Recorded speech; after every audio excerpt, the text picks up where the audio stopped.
पहले ही कहा, पुनः कह दूं, जांच को भटकाने, आरोपी को बचाने, सबूतों को मिटाने के बाद अब डॉक्टरों को धमकाने की एक नई रणनीति दिखाई पड़ रही है। आपने इससे पहले कोई ऐसा बंद नहीं देखा होगा कि जहां एक तरफ बंद का आह्वान किया जाए, दूसरी तरफ सत्ताधारी दल के नेता जाकर दुकानों खुलवाने का प्रयास करें, फिर इसके बाद मुख्यमंत्री आकर प्रेस को संबोधित करें और आप उनके शब्दों को गौर करिए। वो क्या कह रही हैं? मैं नहीं चाहती कि एफआईआर हो, हम एफआईआर नहीं करना चाहते ताकि कैरियर ना बर्बाद हो, पासपोर्ट और वीजा मिलने में समस्या ना हो। मुझे लगता है कि देश की प्रबुद्ध जनता और पश्चिम बंगाल, जहां की प्रबुद्धता कई शताब्दियों से बहुत प्रसिद्ध है, वो इसका अर्थ, भाव और अभिव्यक्ति न समझ पा रहे हो, ऐसा संभव नहीं है। भारतीय जनता पार्टी स्पष्ट रूप से कहना चाहती है कि शब्दों के हेरफेर के साथ ममता बनर्जी जी ने सीधे डॉक्टरों को धमकाने का काम किया है और एक प्रकार से उनके कैरियर के ऊपर प्रश्न चिन्ह लगाने का काम शब्दों के मायाजाल के अंदर किया है, ताकि प्रत्यक्ष में जो दिख रहा है, ठीक वैसे ही जैसे सरकार का मुखौटा कुछ और दिख रहा है पश्चिम बंगाल में और मुख कुछ और दिख रहा है, उसी प्रकार से इस प्रेस कॉन्फ्रेंस में शब्द कुछ है और भाव क्या है, यह सबको समझ में आ रहा है।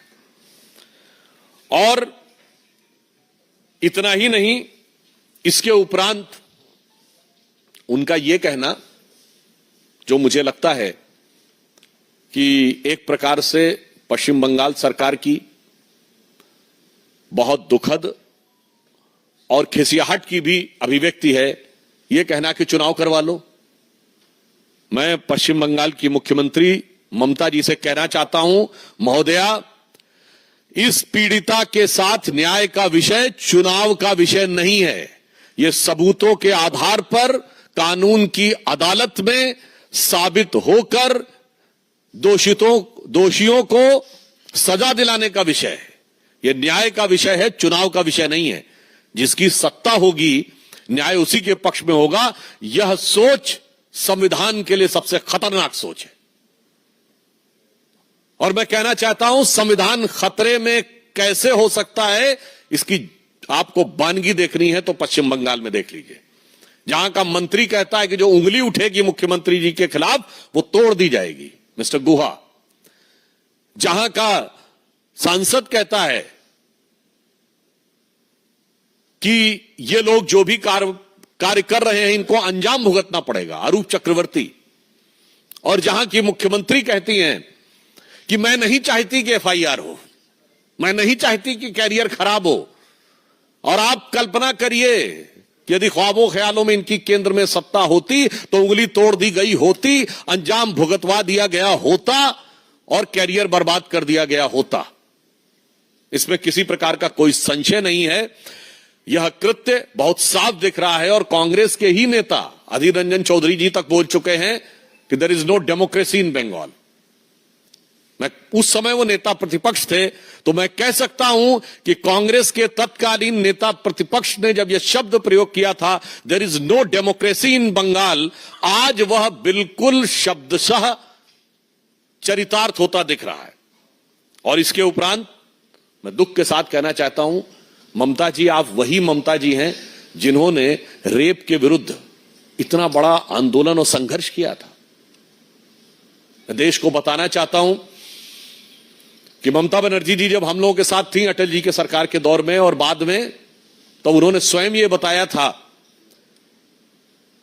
कि पश्चिम बंगाल में कम्युनिस्ट सरकार की पुलिस ने उनके ऊपर इतने आघात किए थे कि उनको मृत समझ के वो लोग छोड़ गए थे। यदि उन्हें पता होता कि जीवित है तो शायद न छोड़ते। मैं पूछना चाहता हूं ममता जी, आज आपकी संवेदना इतनी मृत हो गई कि बजाय आप दोषियों को सजा दिलाने के, आप वही ममता जी हैं। आज आप किसको बचाने में लगी हैं? ये डे वन से दिखाई पड़ रहा है कि प्रिंसिपल को दूसरे कॉलेज का प्रिंसिपल बनाना उसके उपरांत उस जगह को सील ना करना, क्राइम सीन को सील ना करना, उसके बाद क्राइम सीन के पूरे इलाके में तोड़फोड़ हो जाना, उसके बाद सीबीआई को ट्रांसफर ना करना, और अब ध्यान भटकाने के लिए कहते हैं फांसी देने की बात। तो मैं बताना चाहता हूं, फांसी यहां एक प्रक्रिया के तहत दी जाती है। अफसोस की बात यह है कि सर्वोच्च न्यायालय ने स्वयं कहा कि सबूत तो आपने इतने मिटा दिए हैं, सबूतों के साथ इतनी छेड़छाड़ कर दी है ताकि यह काम आसान नहीं है। और अगर आपके मन में इतना है तो मैं पश्चिम बंगाल सरकार से पूछना चाहता हूं, रेप के कितने मामलों में फांसी दिलवा दी है? वो अपना कन्विक्शन रेट बताएं। इससे बहुत साफ है कि जो कुछ पश्चिम बंगाल में हो रहा है वो मुझे लगता है एक पीड़िता के साथ होने वाले न्याय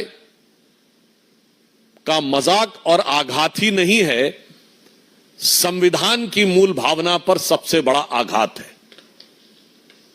और इंडी गठबंधन के ये सारे दल इसमें शामिल हैं। जो बात मैं पहले कह चुका था उन्हें पुनः मैं रिपीट कर रहा हूं। तृणमूल कांग्रेस का वकील कौन है? कपिल सिब्बल, जो राज्यसभा सांसद कहां से हैं? समाजवादी पार्टी के सपोर्ट से राज्यसभा सांसद हैं और कांग्रेस पार्टी के पूर्व मंत्री हैं। कांग्रेस, पुनः कह रहा हूं, कांग्रेस का पूर्व मंत्री, सपा के समर्थन से बना हुआ सांसद, तृणमूल कांग्रेस का वकील है। यानी इंडी गठबंधन में सब शामिल हैं इस अपराध और अत्याचार को बचाने के लिए।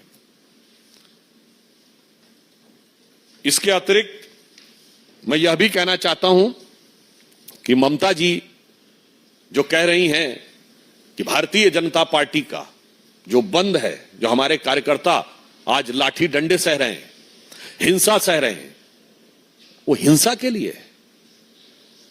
बहुत साफ हम कहना चाहते हैं, ये तो वो सरकार है 2021 में जिसका आगाज ही हिंसा के साथ हुआ था और इसके लिए हाई कोर्ट से फटकार लगी थी।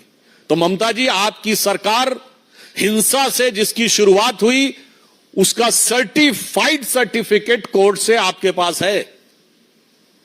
और मैं पूरे देश को यह भी याद दिला देना चाहता हूं कि पूरे देश में अनेक राज्यों में एक समय में चुनावी हिंसाएं होती थी। मैं नाम नहीं लेना चाहता, कई राज्य थे जहां चुनावी हिंसा की बड़ी चर्चा होती थी। अब सब राज्यों में चुनावी हिंसा समाप्त हो गई।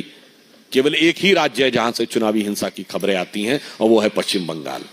तो ममता जी, आपकी सरकार की में चुनाव में हिंसा होती है, जीतने के बाद हिंसा होती है, और इसीलिए आपके दिमाग में भी इतनी घनघोर और दर्दनाक हिंसा करने वालों के बचाव की जुगत सरकार कर रही है।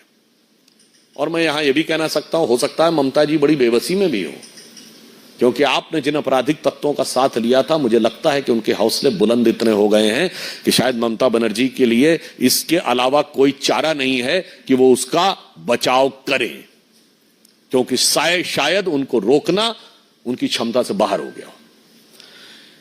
एक दूसरे